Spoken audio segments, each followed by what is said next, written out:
Hello दोस्तों, राम राम, नमस्कार। सभी को कलश classes Dholpur YouTube channel classes की ओर से हार्दिक शुभकामनाएं।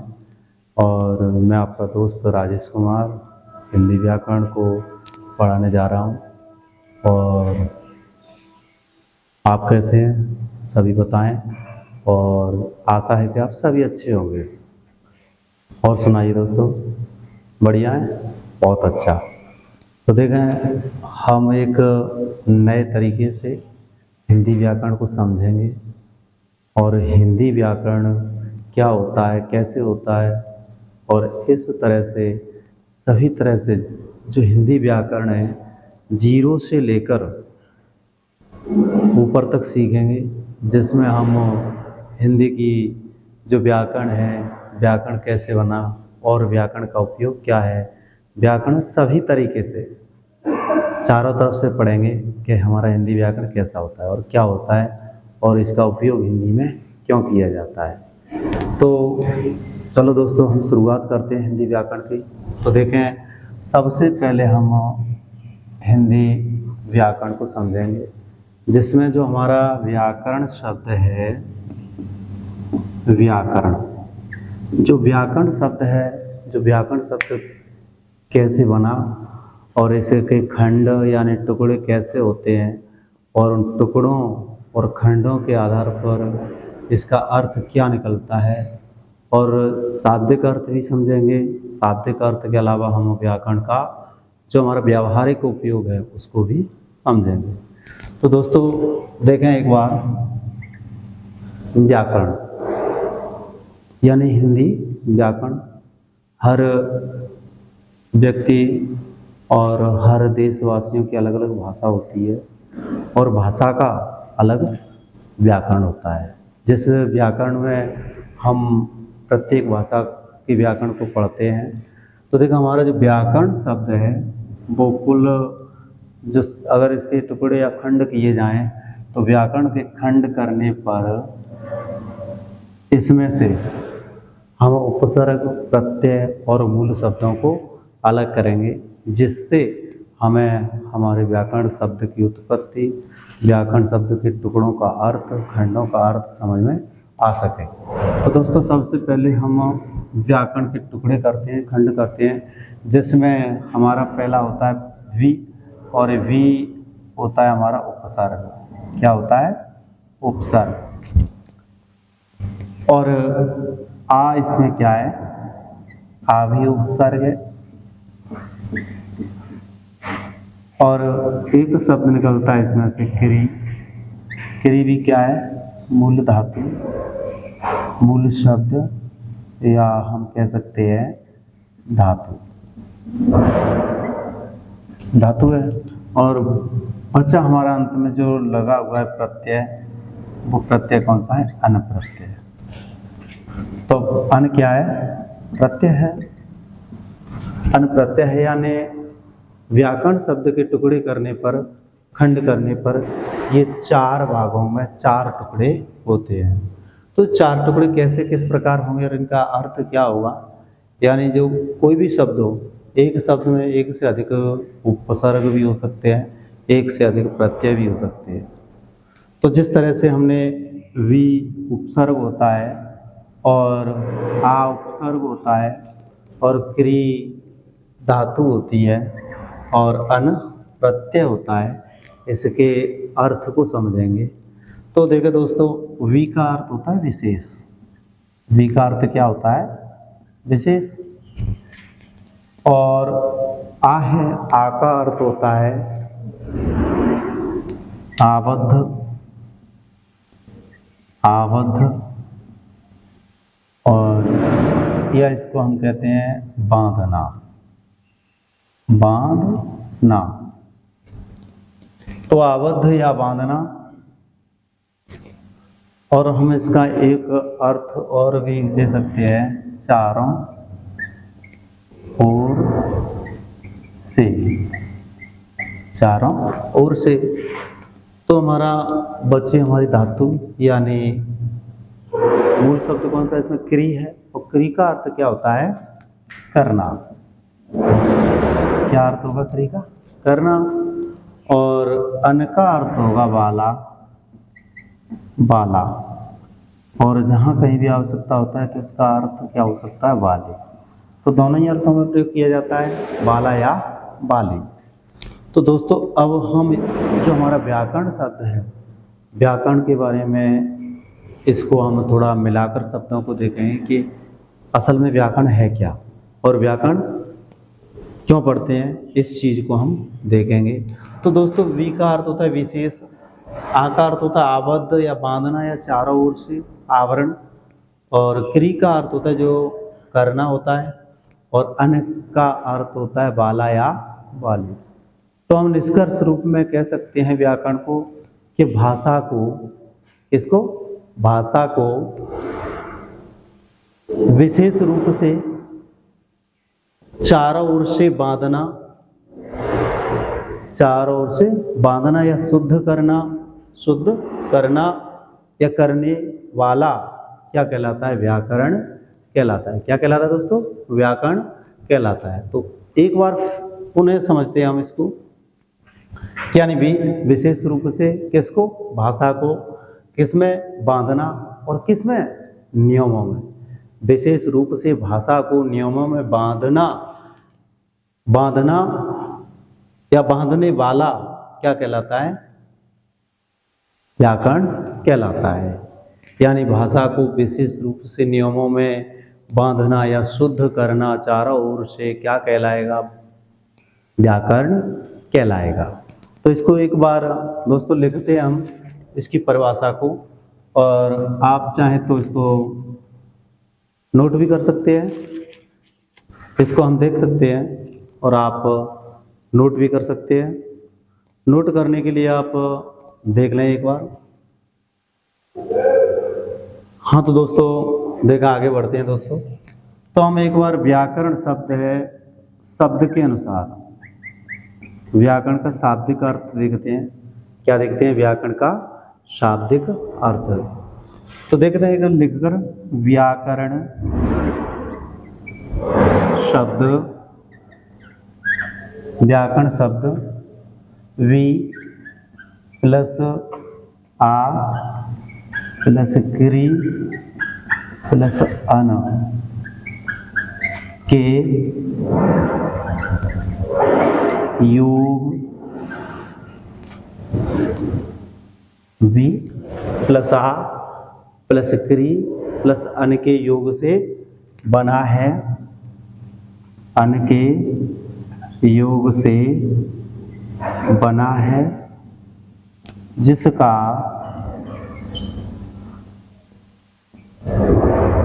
शाब्दिक अर्थ, जिसका शाब्दिक अर्थ क्या होता है? जिसका शाब्दिक अर्थ है, जिसका शाब्दिक अर्थ है भाषा को, भाषा को, भाषा को चारों ओर से शुद्ध करने वाला, भाषा को विशेष रूप से, विशेष रूप से चारों ओर से, चारों ओर से शुद्ध, शुद्ध करने वाला, करने वाला क्या कहलाता है? व्याकरण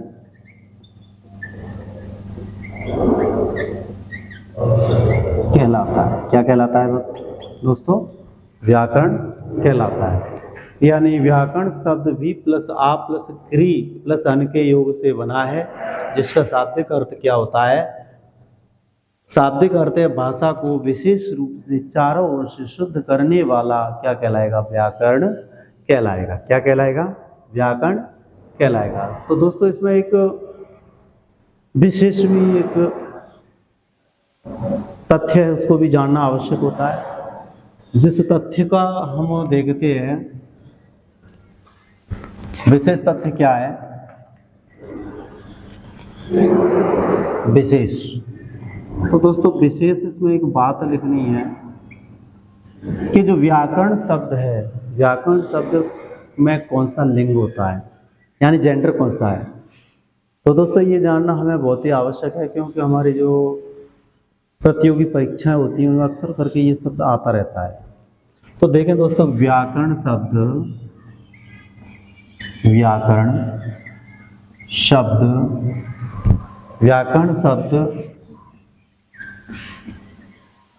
पुल्लिंग होता है। व्याकरण शब्द कैसा होता है? पुल्लिंग होता है। व्याकरण शब्द पुल्लिंग होता है। तो व्याकरण शब्द किस लिंग में आएगा, कौन से जेंडर में आएगा? पुल्लिंग में आएगा। तो दोस्तों आपको एक कंफ्यूज है वो हर किसी को रहती है, उस कंफ्यूज को भी मैं एक बार क्लियर किए देता हूँ। तो दोस्तों देखते हैं हम हमारी कंफ्यूज कौन कौन सी है। व्याकरण में थोड़ी हमें इनका परिचय भी जानना आवश्यक होता है।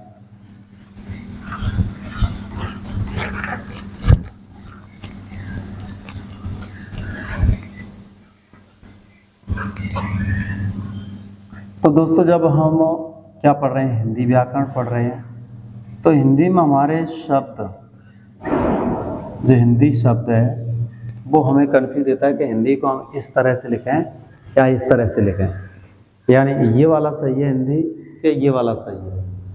तो दोस्तों हम देखते हैं कि हमारा हिंदी शब्द है वो निष्कर्ष रूप में हम कह सकते हैं कि दोनों ही शब्द कैसे शुद्ध है, लेकिन कहीं कहीं पर दोनों आ जाए और दोनों में से पूछा जाए कि इनमें से सर्वाधिक शब्द, हिंदी शब्द कौन सा शुद्ध है, तो सर्वाधिक शुद्ध कौन सा होगा? ये वाला शब्द होगा हिंदी, यानी अनुस्वार युक्त। लेकिन दोस्तों क्यों होगा? तो इस क्यों का जवाब हम देखते हैं कि क्या होता है, इसका क्या कारण है कि हिंदी शब्द सर्वाधिक शुद्ध क्यों है ये। तो दोस्तों जब हिंदी वर्णमाला को हम पढ़ते हैं तो हमारी जो हिंदी वर्णमाला है, हिंदी वर्णमाला के अंतर्गत जो को हमारे 5 कितने होते हैं? अनुस्वार होते हैं। कितने होते हैं? अनुनासिक शब्द होते हैं 5। यानी अनुनासिक होते हैं ऐसे शब्द जिनको मुख और नाक यानी नासिका के द्वारा उच्चारित किया जाए। मुख और नासिका से उच्चारित होने वाले शब्द क्या कहलाते हैं? अनुनासिक शब्द या अनुस्वार कहलाते हैं। तो दोस्तों हमारे जो अनुस्वार है, अनुनासिक शब्द हैं वो य, अंग, य, ण, न और म। तो ये हमारे कितने वर्ण हैं? 5 वर्ण हैं, जिनको क्या कहा जाता है? अनुनासिक वर्ण कहा जाता है। क्या कहा जाता है दोस्तों? अनुनासिक वर्ण कहा जाता है। तो अनुनासिक वर्ण भी होते हैं जिनको हम मुख और नासिका से उच्चारित करते हैं। तो दोस्तों हमारे एक हिंदी के व्याकरणाचार्य हैं जिनका नाम है किशोरी दास गोस्वामी। क्या नाम है उनका? किशोरी दास गोस्वामी है। तो जो किशोरी दास गोस्वामी जी बताते हैं कि हमारी हिंदी वर्णमाला में अनुनासिक वर्णों के स्थान पर, हिंदी व्याकरण में जो हमारी वर्णमाला होती है, वर्णमाला में जो पंचम वर्ण होते हैं, वर्ग के पंचम वर्ण, जिनको क्या कहा जाता है? अनुनासिक वर्ण कहा जाता है।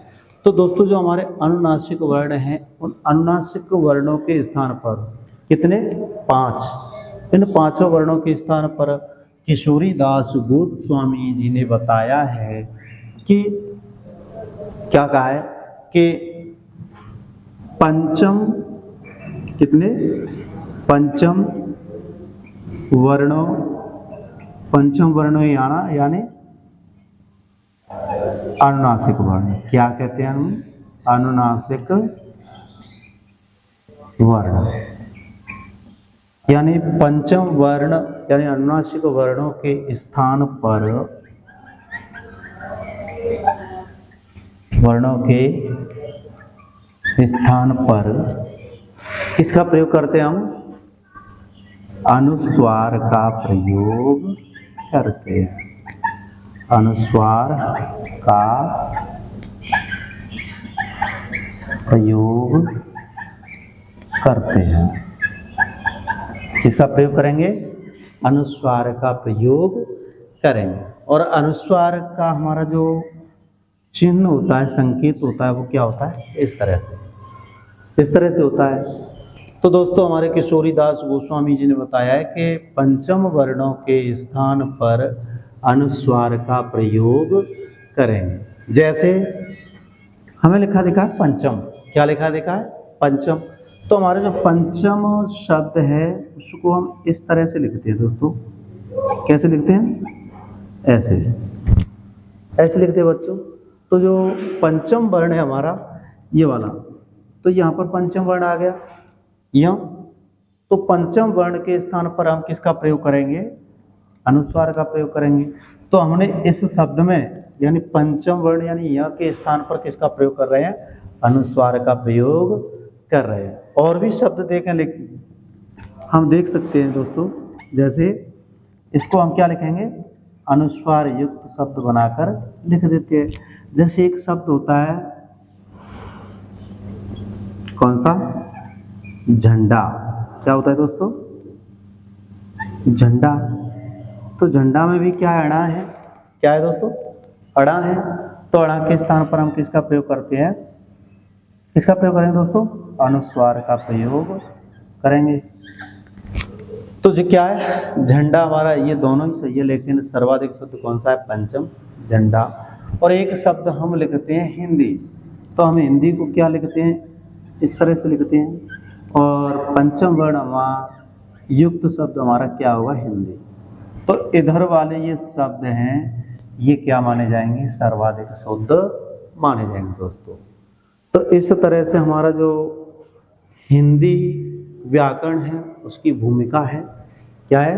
हिंदी व्याकरण की भूमिका को हमने देखा, जिसमें हम आगे चल के देखें। एक और किशोरीदास गोस्वामी जी ने बताया, हमारी क्लास चली रही है तो उसको मैं यहाँ पर क्लियर किए देता हूँ, स्पष्ट करता हूँ। तो दोस्तों उन्होंने किशोरीदास गोस्वामी जी ने बताया है कि हमारी जो हिंदी वर्णमाला होती है, हिंदी वर्णमाला में हमारे 4 संयुक्त वर्ण होते हैं। क्या होते हैं? 4 संयुक्त वर्ण होते हैं। उन संयुक्त वर्णों को हम कैसे बनाते हैं, यानी कौन कौन से वर्णों से मिलकर बने होते हैं ये चारों वर्ण, और इन चारों वर्णों को हम कैसे प्रयोग करते हैं, कहाँ करते हैं और कहाँ नहीं करते हैं। तो दोस्तों देखते हैं हम एक बार इसको। और ये हमारे विद्वान कौन से हैं? किशोरीदास गोस्वामी जी हैं, जिन्होंने बताया है।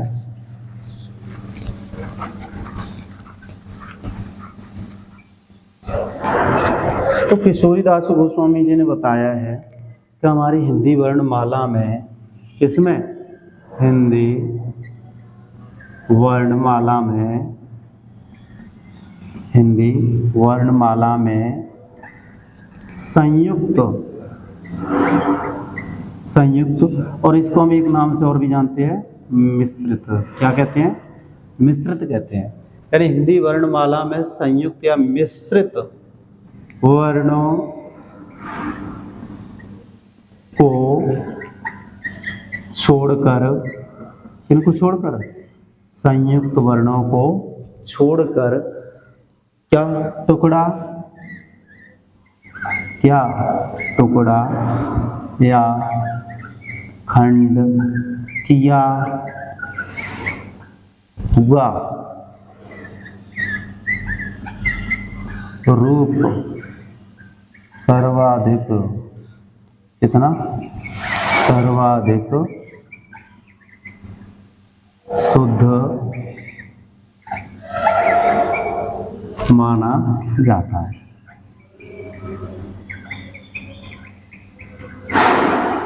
सर्वाधिक शुद्ध माना जाता है। जैसे हम यहाँ पर देख रहे हैं कि क्या है हमारा? शुद्ध। क्या लिखा है? शुद्ध लिखा है। तो जिस तरह से हम एक शुद्ध तो इस तरह से लिखते हैं और एक शुद्ध इस तरह से लिखेंगे।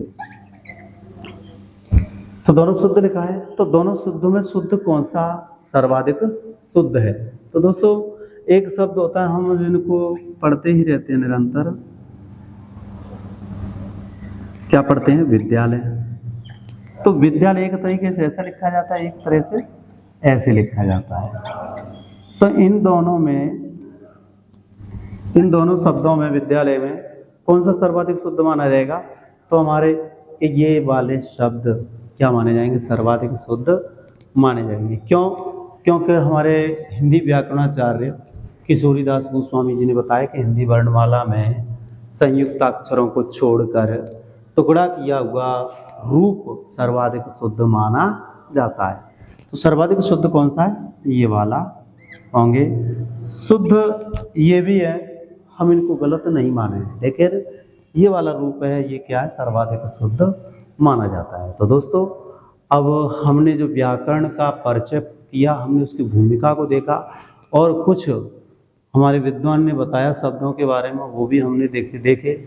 तो दोस्तों आज की क्लास हम यहीं पर विराम देते हैं और नेक्स्ट क्लास में हमारा जो चैप्टर रहेगा, हमारा जो टॉपिक रहेगा वो कौन सा रहेगा? भाषा। तो दोस्तों मैं आशा करता हूँ कि ये वाला हमारा चैप्टर यानी ये वाला टॉपिक आपको समझ में आया होगा और आप ठीक तरह से समझे भी होंगे। तो दोस्तों अब हमारी क्लास है यहीं पर विराम लेते हैं, लेकिन दोस्तों अगली यानी नेक्स्ट क्लास में हम भाषा को पढ़ेंगे। दोस्तों यदि आपको क्लास अच्छी लगी हो तो हमारे YouTube क्लास यानी कलश क्लासेस धौलपुर को लाइक करिए और शेयर भी कीजिए और हमारे चैनल को सब्सक्राइब भी कीजिए। तो दोस्तों धन्यवाद, राम राम सा, सभी को हार्दिक शुभकामनाएं। हमारे इस पावन पर्व मचकुंड का जो हमारा पावन पर्व लक्खी मेला है, इसकी सभी को कोटि कोटि हार्दिक शुभकामनाएं। दोस्तों नमस्कार, राम राम, थैंक यू।